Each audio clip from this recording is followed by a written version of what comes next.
Well, hello.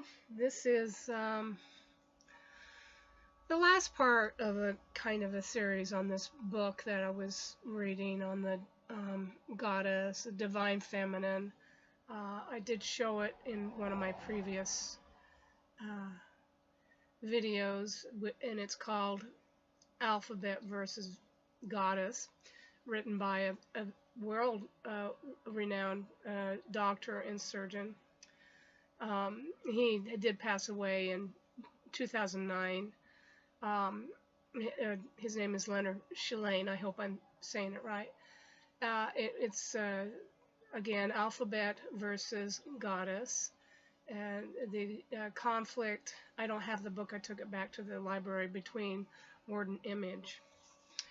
What I found really interesting about this book, and I do highly recommend this book, is I've had so many questions myself about what really happened to women. It's God, what happened to all just our society? What is this the way it's always been? Kind of um, barbaric. Has it always been that way? And this man, it's a long book, and it's a hard book to read. You'll have to take some time to read it. But I think he really brings out some very good points about how we're made, our species. And he talks about the early Paleolithic times when there was actually a lot of goddess worship. It was totally different, you know, um, a lot of statues, a lot of goddess worship, a lot of respect for women, and they were leaders, and they were looked to with honor and respect. You didn't abuse women back then. That was bad news, because they were, as we are still today, we're really a part of this planet, which is the Earth Mother, and women are a part of that, and they're closer to it. We bring life into the world. So that was very highly respected. Um, People were more utilizing the right hemisphere of the brain, which is the feminine side of the brain, than they were the left hemisphere. Even though they were utilizing that, there was much more imagery there. And again, a lot of respect for women, more in those hunter-gatherer type of times. Women were very creative. We were farmers. We went out and put the seeds in the ground and figured a lot of things out and made a home, and we were the gatherers, the gatherer-nurturers. The men, of course, were more the hunter-killers. So, we could have some meat. Our species, some will disagree with this. I know this. But especially women, they needed the iron in their blood. So from losing blood every month, they needed that iron back that the meat facilitated. So this is really a simplified version of this book. I'm telling you that it will be a book that will enthrall you, but it will also be, we really got to focus and you got to concentrate and see what this man is saying. And what he says that, now we had different ages were writing. The Sumerians came out with the cuneiform in this age, after the fall of Atlantis, and we started over. Cuneiform seems to be the first writing. And then after the Akkadians conquered Sumeria, it even changed its form there. And by the way, I've had my questions. How long has this stuff been coming down through the generations for women? I thought maybe back to the Middle Ages. No, I would say back to probably around 3100 BC. Don't know a lot about the Akkadians. I haven't done any more research on them. But this here is the cradle of this age of civilization. They changed the cuneiform and added some of their symbols, and things really kind of shifted and changed. And what he's saying finally, and you know, the Phoenicians may not, he brings up in this book that the Phoenicians really may not have been the ones who introduced the alphabet. It actually may have been the Jewish people that really in this Mount Sinai, around that area, is where the alphabet, the oldest document or writing of the alphabet, seems to have been found. So he thinks probably it was the Jewish people, like Moses, the Ten Commandments were in an alphabet. And this alphabet, given by someone, be he who he is, I'm not sure who this guy is. Maybe an interdimensional, I'll get in trouble again. Extraterrestrial. Anyway, this alphabet was given. And it's very simple to learn the phonetics of the alphabet. So in that, it was given to the Phoenicians. He says the Phoenicians really didn't contribute anything to society. And I've looked them up and studied them some. They really were just merchants. They were, you know, traders and merchants, and their city was even, they were horrible people, actually. You know, that's why the Romans evidently came in and conquered them, because they weren't the nicest people in the world. So he's saying probably the alphabet was given to the Jewish people first, the Hebrews. And that's when things really began to change. And I think the guy is onto something. He's brilliant. You know, he graduated from high school at 15 and went on to become a doctor. And quite frankly, in the middle of his middle age, he felt there was a big hole in his life. You know, he'd done all this work for so long, but there were still voids and holes in his life. So this is one of the things he wanted to put together for himself. What is this about? And he dedicated it to his mother. I thought that was really pretty nice. But trying to return to my thought is, and I think he's got something here. My mother, actually, I'm naturally right-handed, I guess. My mother, who is naturally left-handed, changed me as a baby to left-handed. It's actually caused some problems in my life with coordination. I can't sometimes figure out what hand to use. I have to try harder on some things, and sometimes I actually try to use the other hand. I can write with this other hand now. Sometimes I try to reverse them. What it did do, though, is it exercised both sides of my brain. And quite frankly, after reading this book, I'm glad I'm left-handed in writing. Because what he thinks happened, we changed from a goddess kind of society and equality between men and women. During the times after we had some farming going, and we were more agrarian. This is the agrarian age, that men actually, and the written word, the alphabet, overly stimulated the left hemisphere, which is controlled by the dominant hand, which he says is like the hunter-killer hand. Most people, that's why most people are right-handed. It's your more coordinated hand for detail. And in using your hand, you stimulate that side of your brain, and also just reading stimulates the left hemisphere. They've done studies on different things and which side of the brain lights up and where. So this man's a doctor, so he knows the anatomy of the brain very, very, very well. I have to say, I think I agree with him. Something happened. Also, men, you know, that's the first time sports came up, too, in the agrarian age. Men didn't go out and do the hunt. They didn't have the thrill of the hunt. You know, no wonder they had to do sports, but there was something about the alphabet, because it is so simplified.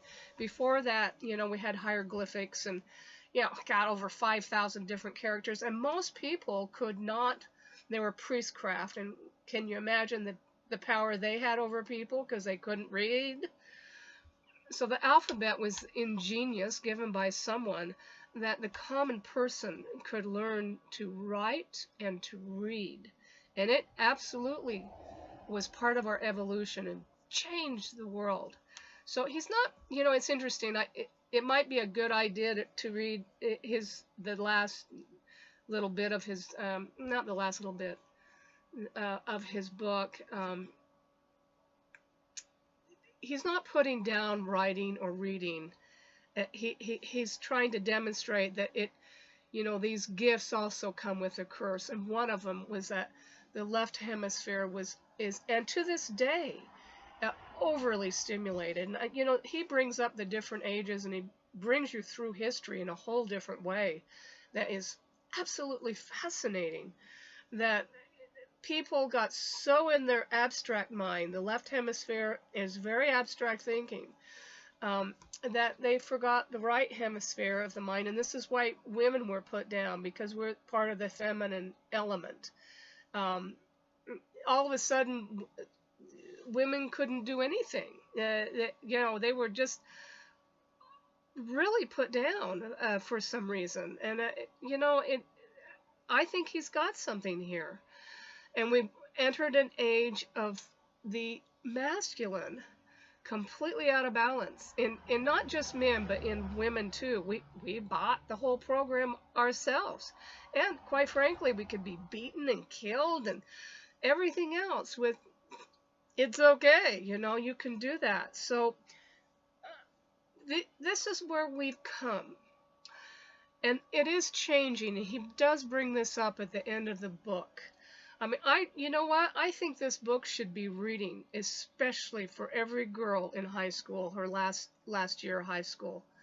Every woman should read this book, and man too. So he has an idea too. What he says, we're now entering a new age where we have evolved again to use image, like this video. You can see me. You can see my hands moving, my lips moving, where my eyes are going, the expression on my face. Those are all elements of the feminine side, the right side of the brain. People are starting to use that again. We have icons. You look at Amazon's icon or Microsoft's icon or any kind of icon. We're starting to use icons, almost like hieroglyphics again.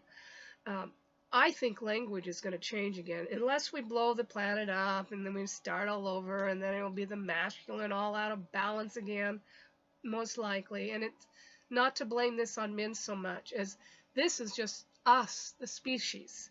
They really were just made the way they were made. So we are going to start utilizing all of it again. We will be whole-brained. And I'm thinking this is just part of our evolution, as awful as it's been. We started off with the feminine, the nurturing part in society. And that's where we even start when we're born. We really mostly start with our mother. We are, we come out of the mother, and we're very close to the mother. And we, with time, grow further and further away from her as we learn to develop on our own and become independent. So that's how we started. The goddess, the earth, was very worshipped. Women were very cherished. Sometimes they were the ones that had two husbands, A lot of things changed after the alphabet. It was like, we are gonna put the women down. It's amazing. Some horrible, horrible, brutal things have happened through history to women. And, I think we are still recovering from it. And this is why I think every girl should read this, and every boy, too. We've got to start raising our boys differently. And we've got to start being human beings with whole brains. But anyway, I think we're moving into a new age. And I think, really, it is the divine feminine. She is coming back up after thousands of years, and I think it's going to move us into a new age. It's going to move us into a space age. We're starting, for instance, on my iPad here, before I started this, I just got a new little unit, because I'm not making any money right now. Now I'm in change. I'm not able to do what I used to do, and I'm not really sure where it's going, but I came across this unit here that is a biofeedback on my iPad. It's made for iPhones or iPads. Anyone interested, comment and I'll tell you about it. But this thing is extremely interesting. This works with the quantum field. This is real stuff. I found it to be very accurate. And before I even did this video, I wasn't feeling so well. I've had a lot of health problems here in the Northwest. I've had a lot of health problems ever since I was 27 years old. When I lived in El Centro, California, a farming community, they used so many chemicals and pesticides, I almost died. So I was hospitalized for 5 days. I threatened to leave the hospital. I am not a good patient. I hate hospitals. But anyway, this unit here, it works with the quantum field. This is real stuff. This is where we're going. And when we learn to use the right side of our brain and be whole-brained, we will be able to connect with what's coming to us. Because this is, some people say the future is going to be in robots and 3D printing and 4D printing. This is 4D. I just used it before I did this video, and to help me, because I wasn't quite filling up to par, so I did a session with it, and I feel better because I didn't feel like I could really think well enough yet. I worked on my endocrine system, I worked on my brain, I worked on my an EEG, different hormones. I can think. It's absolutely amazing. It has also helped me with my sinuses. I've been sick for, I don't know, decades. And so it may not disappear all at once, but it's absolutely amazing. This is frequency healing. This is quantum healing. This is real stuff. These are the things that we're going to begin to discover now, coming into an age where we don't want to give up the left hemisphere, the abstract brain. It's brought us to where we are through the ages in the most inhumane way. We will begin to utilize again the right hemisphere, and this is why women are getting equality, because we're starting to use imagery and we're starting to get out there in the things that are made of the right brain. It is the brain that knows. It's the one that sees and it knows. I find things are going to change. 50 years from now, I think we're going to be a space age people. I think frequency healing, like I've got on my little iPad, will be so common. It will absolutely be a part of medicine. And I think it's a very exciting time to be here. And so I wanted to share this today because, I don't know how to say this. I had a couple dreams when I was a kid that really actually told me what this lifetime was going to be about.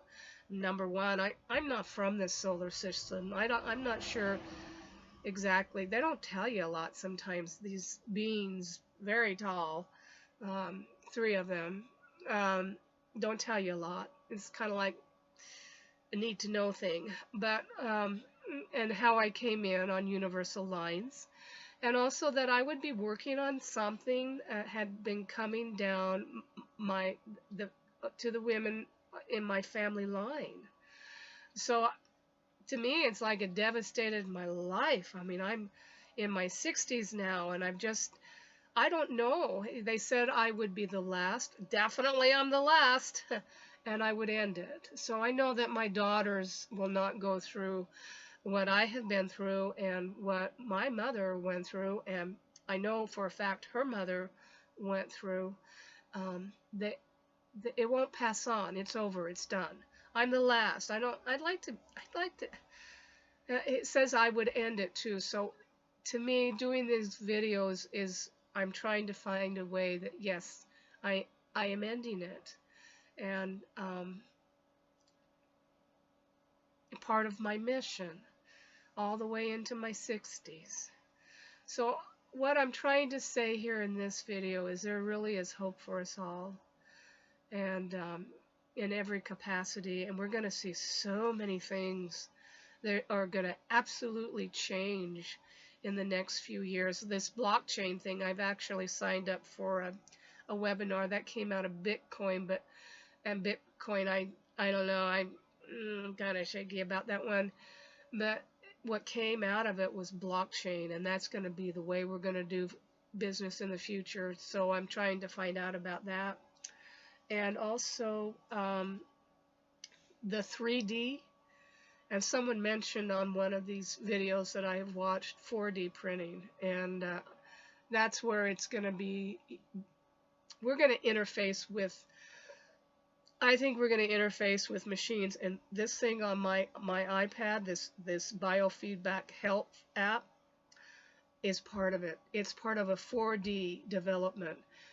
We're going to interface in a different way that we never have before with these machines. It's going to be connecting with the quantum field, which actually we can probably at some point, we won't need anything, but it's going to bring us to a new level, and this is where we will become a spacefaring people. But we've got to be whole-brained. It won't happen if we're just utilizing the right hemisphere, and it won't happen if we're just utilizing the left hemisphere. The left hemisphere, especially in men, just all they want to do is fight, go to war, be controlling. You know, it's bringing the world to its knees, and it's supposed to be that way. And I do think we have some help here, maybe older space brothers and sisters who are here assisting to a certain point in ways that they can't babysit us. We got to do it ourselves. We've got to come out of that cocoon ourselves. So I think it's a very exciting time to be here, and I hope you enjoy this video, and I hope it does get out to people. This book is amazing. He wrote this in 1998, and he's got so many answers I personally have been looking for. Oh, the other thing I wanted to say, I think even our language is going to change again. It'll be an alphabet language, but we're going to see a lot more icons, almost like a hieroglyphic, I think, develop. And who knows, our language, even the way we speak, may be different, let's say 500 years from now. And our language, what we write, will definitely look different, because a lot of people icons are images, and they can say a whole lot in one little symbol. It can stand for something. Instead of writing out a whole sentence, it can say a whole lot in one image. So I think we're going to actually get back to some of that, because it's pretty effective too. All right. Well, love to all, and I hope that my daughters can watch this. I don't know what they think of me. My journey was not an easy one. I tried to be the best mother I knew how to be, which that's a hard job, you know. So anyway, I hope you enjoy these videos, and I hope anyone else that watches these videos enjoy them, and I hope that it helps you to think that our world is changing, and even though there's a lot of chaos out there now, it's going to be great, I think. All right, love to all.